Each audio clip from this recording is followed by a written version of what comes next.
warahmatullahi wabarakatuh. Halo sahabat muslim, selamat datang kembali di podcast Bismui kami yang kedua. Bincang Islami bersama manajemen UII. Nah, pada kesempatan kali ini, Bincang Islami kita akan membahas satu topik yang sering banget terjadi di mahasiswa. Yaitu apa? Sholat chat with the boss. Apa sih sholat chat with the boss? Saya, Bagus Panuntun, ya. Kali ini sudah ditemani oleh dua dosen manajemen yang kece banget. Di sini ada Bu Hanifah dan juga ada Bu Erlita. Assalamualaikum. Assalamualaikum. Ya, dan kali ini kita akan membahas tentang productivity hack, detox duniawi, bahkan love language ke sang pencipta. Wow, apa itu? Masa ya notif di HP ku 1 jamnya 30 notif. Tapi pas adzan maghrib, aku silent. Biar nggak ada yang ganggu lagi dong. Yakin tuh silent mode. Yakin. Iya, mirip-mirip lah. Ya, oke ya. Yang penting nggak silent action ya tetap. Oke, jadi sholat itu sebenarnya mandatory meeting ya, yang semestinya nggak boleh nanti-nanti gitu. Tapi kenapa sih kita suka nunda-nunda? Yang alasan sibuk lah, banyak tugas lah, banyak kerjaan lah. Mahasiswa kan mikir ya, kalau kita punya 5 waktu sholat, berarti satu sholatnya butuh waktu 10 menit nih. Dikali aja. 5 dikali 10, berarti kan punya 50 menit nih. Padahal mereka pikirannya bisa ngerjain tugas yang ringan-ringan 2 lah. Padahal kan, Ya, bener juga sih. Cuman kan itu tadi ya, terkadang kita tuh suka lupa gitu ya, bahwa sejatinya sholat hidup itu hanyalah menunggu waktu sholat ya nggak. Tapi ternyata kita malah sibuk dengan kesibukan kita masing-masing, yang ngerjain tugas lah, kerja lah, rapat lah, dan macam-macam gitu ya. Dan sebenarnya sholat itu selain memiliki keutamaan sebagai penenang hati, melawan rasa stres kita juga, dan sholat itu juga bisa buat naikin produktivitas. Bener nggak Pak Bagus? Bener banget. Jadi, sebenarnya analoginya kayak gini nih. Kalau kita lagi di startup ya, sholat itu waktu yang pas banget buat kita pivoting time.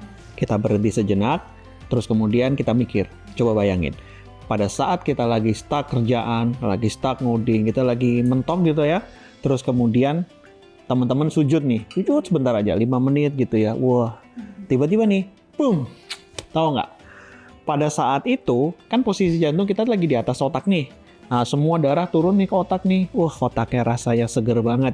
Dan bisa-bisa nih, begitu selesai salam nih, wah, inspirasi muncul. Itu yang keren banget. Iya, kadang kita nggak sadar ya. Betul.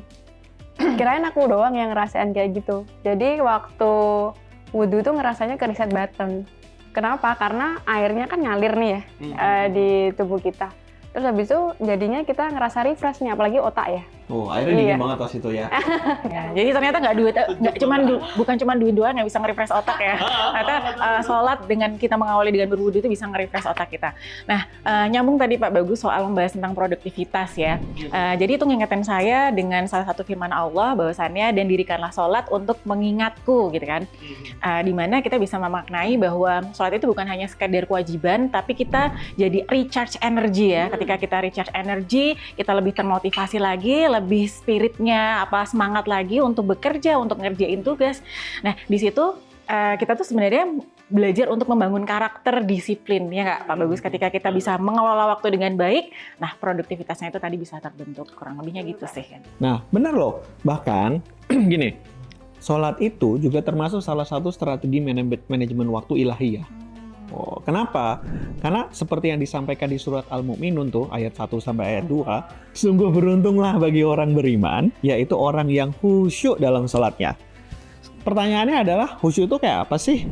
Udah khusyuk belum? Bukan di kalau sholat. Udah khusyuk belum? Makanya tanya Pak Bagus, khusyuk itu apa sih sebenarnya? Khusyuk itu sebenarnya kayak kita lagi deep work gitu ya. Kita lagi serius gitu ngerjain, tapi yang kita kerjain kerjaan akhirat.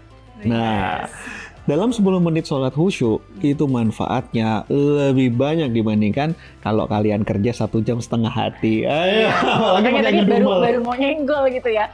Seringnya sekarang khusyuknya khusyuk kerja ya, bukan khusyuk sholat ya. Masya Allah. Oke Pak Bagus, Bu Hanifah, tadi kan kita di awal udah ngebahas masalah produktivitas. Nah sekarang sholat itu sebenarnya bisa memberikan manfaat apa lagi sih? Jadi sholat itu ternyata bisa untuk membantu kita ngedetox dari ruwetnya kehidupan duniawi ini ya. Jadi gimana caranya? Cukup dengan sholat ya udah dengan sholat itu tadi. Cukup 5 menit aja, berasa dari ruang rapat menuju ruang rahmat. Luar biasa, bahasanya rahmatan lil alamin. Ya, biar bisa buat berkah kita semua gitu kan. Iya, tapi bener banget loh. Bahkan kita itu di dunia startup tuh kadang-kadang gini ya. Kita kan lagi banyak meeting nih, lagi sibuk meeting sini, meeting situ, rapat sini, rapat situ. Nah kalau pas kita lagi overload nih, kadang-kadang bilang aja begini, bos, sorry bos, gue mau pitching dulu ke investor langit. Langsung ya, doanya tembus langit ya. Tembus langit, betul. Nih ya, pas takbir itu kita ngedelete kecemasan. Oke, ya. Habis itu kan kita jadi fresh, ya enggak? Yes. Gitu kan.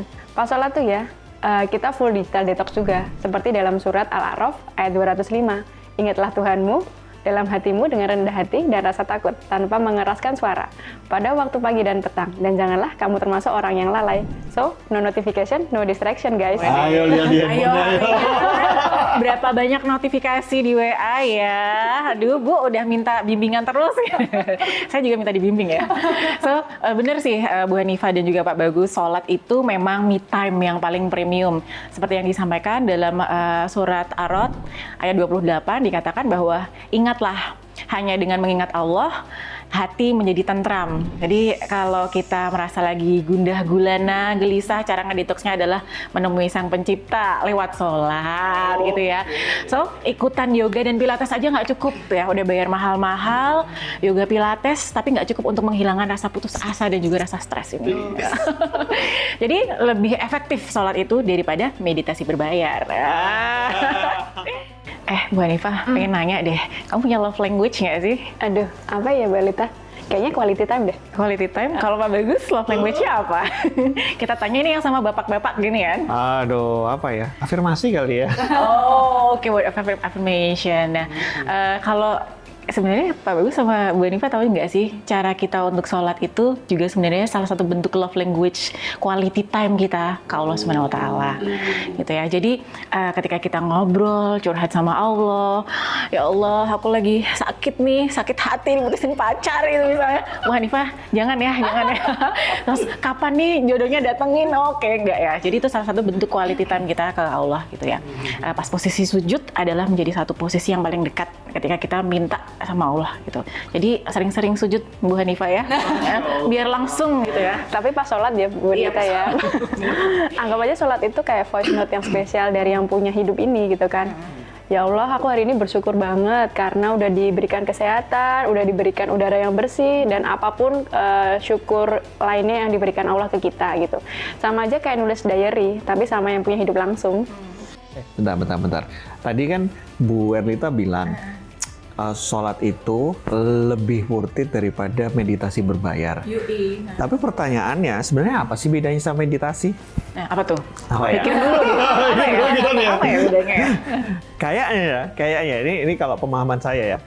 Kayaknya meditasi itu biasanya dipakai kalau kita misalnya lagi mau cari inner peace gitu kan. Dari dalam tuh. Kita nyari nih ke dalam diri sendiri, ini ada apa gitu ya, saya itu gimana gitu. Ada kadang-kadang mahasiswa suka bilang cari jati diri. Padahal dirinya ada gitu ya. Dirinya ada, jatinya kagak ada gitu. Nah, kalau sholat itu kayaknya mau cari outer peace. Nah, apalagi outer peace tuh. Kalau kata Mbak Google, artinya kedamaian lahiriah. Apa sih bentuknya? Gini loh, kayaknya sholat itu ya bentuknya tuh begini. Kita itu seperti membangun keharmonisan dalam hubungan sesama manusia, sesama masyarakat, bahkan keharmonisan hubungan sesama bernegara. Nah, itu tuh kita bisa semuanya itu bisa merasa kedamaian kalau semua itu bisa kita dapat. Kenapa? Karena kita tahu bahwa ternyata di seluruh dunia ini, seluruh alam semesta udah ada yang ngatur. Nah, jadi dengan kita percaya bahwa semua ini sudah diatur sama yang kuasa, itu jadi lebih damai, lebih tenang. Kayaknya gitu deh. Masya Allah. Benar juga sih, sholat itu memang menjadi ritual kita untuk bersyukur. Ya, apa yang sudah diberikan Allah. Jadi kalau mungkin kita ya berasa banyak kerjaan, jangan dijadikan beban sholat itu. Ada panggilan langsung datang gitu ya. Jangan notifikasi dari atasan masuk gitu, tiba-tiba langsung kita datang ke atasan ya. Jangan lupa ada notifikasi yang lebih tinggi lagi, yaitu notifikasi Allah. Jadi sesuai dengan apa yang disampaikan dalam Quran surat Ibrahim, ayat 7, jika kamu bersyukur, niscaya Allah akan tambahkan nikmatnya. Pada saat tahiyat akhir, kita tuh sebenarnya lagi delivery, laporan sama Allah. Terima kasih ya Allah atas apa yang diberikan hari ini tadi seperti yang disampaikan sama Bu Hanifah gitu kan. Apapun kondisinya, tetaplah sholat ya guys. Seperti yang disampaikan juga di dalam surat Al-Ma'arij ayat 19-23 yang berbunyi, sungguh manusia diciptakan bersifat keluh kesah lagi kikir, apabila ditimpa kesusahan ia berkeluh kesah, kecuali orang yang mengerjakan sholat. So, sholat sama dengan antivirus keluh kesah kita. Wah, kayaknya diskusi kita ini daging banget nih ya. Jadi gini deh, intinya nih kalau kita coba petakan ya dari hal-hal yang teman-teman paling sering banget hadapi dari Gen Z, terus kemudian tadi Bu Erlita, Bu Hanifah coba kasih solusinya dari beberapa ayat, terus kemudian apa sih sebenarnya relevansinya bagi kita semua gitu ya. Jadi mungkin kalau saya boleh sampaikan jadi gini, Allah itu sebenarnya sudah jamin rezeki kita gitu ya. So, let's kuatin ibadahnya gitu kan. Terus kemudian berikutnya adalah kita coba untuk prioritaskan zikir, mengingat Allah. Makin banyak mengingat gitu ya, termasuk sholat kan juga zikir juga. Jangan cuma nyekrol doang ya. Jangan cuma nyekrol doang ya. Dan kalau kita lagi berasa kosong, ya datanglah pada Allah. Karena itu adalah sumber ketenangan. Kayak tadi me time tadi gitu ya. Nah sekarang, alhamdulillah teman-teman, kita telah sampai di penghujung diskusi hari ini. Ya, saya juga ucapkan terima kasih kepada Bu Hanifah dan juga Bu Erlita yang sudah membersamai. Luar biasa pokoknya. Dan sharingnya bermanfaat banget. Insya Allah diskusi ini akan memberikan kita pemahaman yang lebih dalam tentang pentingnya sholat. Semoga apa yang kita bahas hari ini bisa menjadi inspirasi bagi kita semua untuk terus belajar, mengembangkan diri, dan memegang teguh nilai-nilai Islam. Mau hidup lebih produktif, sholat yuk. Oke. Pak Bagus mau kemana? Belum selesai. Iya, mau sholat apa? Buru-buru amat. Sholat dong. Sholat.